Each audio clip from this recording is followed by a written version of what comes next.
La rue est barrée, hein, vous risquez rien au milieu.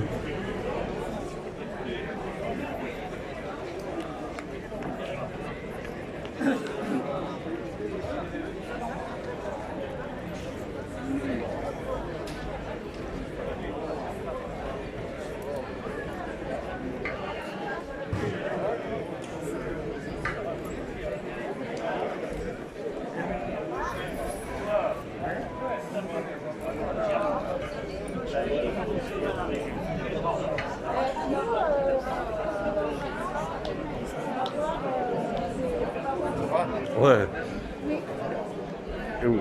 Bien. Public et privé, nous sommes tous ensemble. Aujourd'hui, chantage à l'emploi, allongement du temps de travail, baisse des salaires, accord de performance et activité réduite pour le maintien en emploi.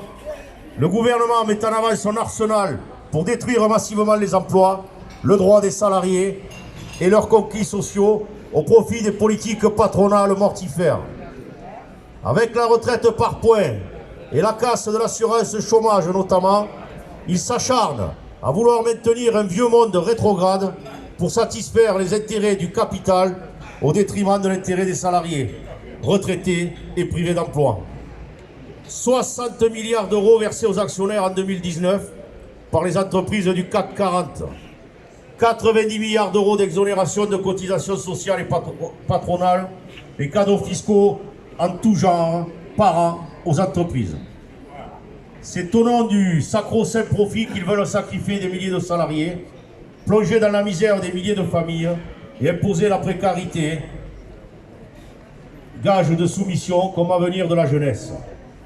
Avec détermination, les salariés se mobilisent dans tous les secteurs, souvent dans l'unité syndicale, pour le maintien et le développement des emplois et le potentiel de production, face aux charrettes de licenciement annoncées chaque jour.